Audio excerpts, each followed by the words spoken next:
Good Teaching by Lulsegged Alemayyehw. For the benefit of teachers and learners wherever you are today. From the Good Teachers and Management of Yenigi. Yesterday, good teaching is avid, memorable, relevant, sharpened by interesting detail. Such teaching required careful planning. It does not happen otherwise. 1. The year at a glance. At the beginning of each school year, it is important to take a good look at the year ahead. Pinpoint what must be covered in each subject you teach. Write it down. An efficient planning sheet is a roll of shelf paper, divided into the months of the school year. Along the side makes divisions for every subject you will be teaching. Rule off a section for textbook pages, the major concepts involved, the activity, and special resources that will enrich your lesson. Make your notations in pencil. Check your project at least once a grading period. How nearly on schedule you are? Are the essential materials being covered or unfortunately side-tracked along the way? Be practical when planning. Considers holiday periods, excitement, hot weather, apathy, grading period, tension. Keep these in mind as you schedule your introductory lessons.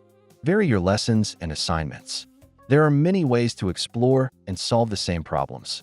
Reading, research, written work, visual aids, oral reports, physical activity, experiments, projects, exhibits, displays, demonstrations, field trips, drills, interviews, worksheets, games. However, do not attempt too many things. Unlimited activity is bankruptcy. 2.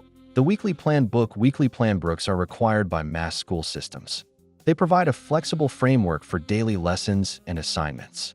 A simple color code in your plan book greatly increases its value.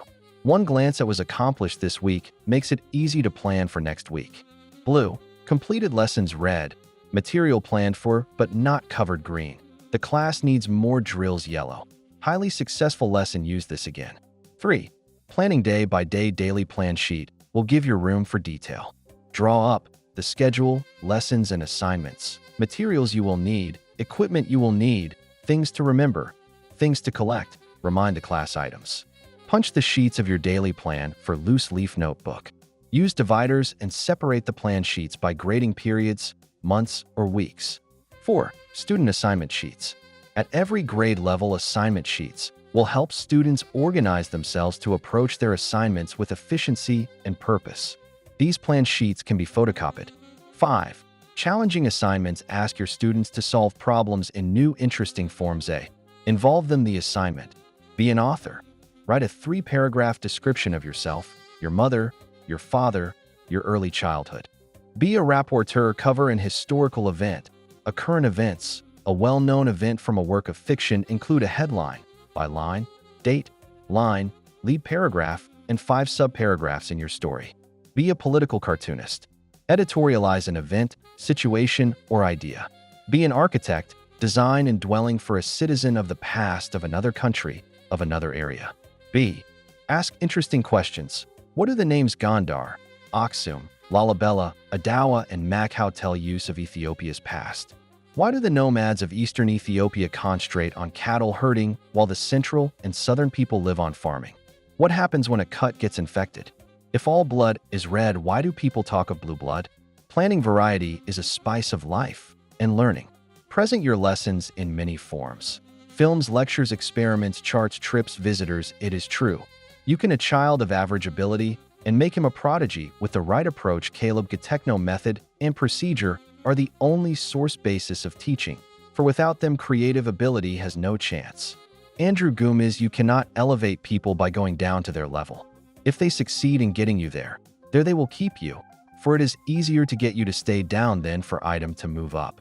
Martmu Adler. The child's minds, in order to rise into the abstract, needs first to move in contact with the solid and the concrete. Maria Montessori. Nothing in education is more vital to the future of America than that all its children shall learn to read and write easily, rapidly, accurately, and enjoyably. Ramalila Bishap Spalding. No idea is going to be clearly conveyed unless it is earlier in the mind that conceives it. Let not this pass over as an idle statement of the obvious. At least half the failures in the propagation of ideas are due to lack of definition. The idea, being muddy at its source, continues muddy along its course. John M. Shaw. How does one learn to identify problems, to observe with discrimination, to hypothesize, to distinguish good from questionable evidence, to sort fact from assumptions, to make reasonable interpretations from evidence, and to generalize only by continuous practice in actual situations. Ellsworth S. A Buru General Guideline. Use the buddy system. Let your stronger students help level or weather students as their own level. Schedule specific study halls for students to pair off and work. Youth resists the dull, the dingy, and the dusty. They are attracted to right, to brightness, to color. The appearance of the school is a place where it would be fun to live and work. Kimball Wheelis classrooms are important workshops. See them as series of work centers, the best possible arrangements of furniture, tools, equipment, storage, and display areas. Do everything you can to create a feeling of order and purpose in your room. Can you improve your present setup? How well planned and efficient is your rooms, assuming you have subject rooms? Floor space, display space, storage space, workspace, general atmosphere. Mind you, it is not a museum where materials are kept, but a workroom where materials are used, and where there is always space for a new project. Keep records, files, and forms. The intelligent use of good records will help us decide what to do as well as what not to do. If we fail to keep a record, how can we learn from experience? Classroom testing and evaluation. Part of our job is to help students see evaluation as a way of getting more satisfaction out of schoolwork. Evaluation is not something that is done just before the report cards are given out. It is involved in each experience and provides evidence regarding the needs, interests, and behavior of students, as well as information regarding effectiveness and efficiency of the program. Happily, there is a gradual turning away from the old-fashioned marking and reporting method that tended to make grades, rather than knowledge, the goal of education. Evaluation is a never-ending responsibility of the teacher and the student. Tests serve a purpose, but so do conferences, drills, graphs, check sheets, and projects. There should be opportunities for self-examination, both with and without grading. The best teachers provide these. 1. What are we evaluating? The student's achievement can be measured in several areas. A. Academic skill, mastery of subject, critical thinking, creative thinking, class participation. B. Work habits, ability to work independently, follows direction, accurate near work to fullest capacity. C. Adjustment, self-controlled, cooperative, responsible. Achievement can be measured by many devices and techniques: anecdotal records, checklists, autobiographies, conferences, class studies, cumulative records, charts, discussions, drills, profiles, essays, questionnaires, exhibits, rating scales, graphs, recordings, interviews, samples of work, learning games, logo, observations, tests, oral, written, standardized. There is no one best means. The purpose of evaluation will determine which approach the teacher takes. Generally, a combination of devices and techniques gives the most accurate appraisal of the student. The teacher, constructed, or classroom test is probably the most popular evaluative device. 2. Why give tests? The well-constructed classroom test can serve 4 important purposes for the teachers and the students. A. It provides a definite incentive for learning. B. It serves as a teaching tool, helping to organize and emphasize the main points of the lessons. C. It provides basis for evaluating achievement. D. It gives the teacher a basis for planning new work and reinforcement drills. Generally, teachers who give frequent quizzes will find that their students are more alert, better organized, and gain more from the instruction. 3. Test construction. The best tests have both an evaluative and diagnostic functions. They indicate how successfully the teacher has taught, how well the student have learned, and where more work need to be done. In developing a test, it is only fair to the student to consider carefully the objectives in teaching the material and which points are stressed in class as being significant. For the student, the test will reflect a philosophy of the course and will affect his future study methods and values. Emphasis and be accomplished by weighting different sections of the test and by adjusting the number and type of questions on particular topic. Classroom testing and evaluation. A worksheet is helpful. Best the mean points and important parts on which the students are to be tested. Lesson plan, assignment, lecture, and class notes will provide the material. From this information, develop your test outline showing the number, type, and point of value of each question. Be consistent. Don't emphasize memorization one time and expect understanding the next, unless you have plainly indicated this change in your subsequent teaching. Trivial details should not be part of a test.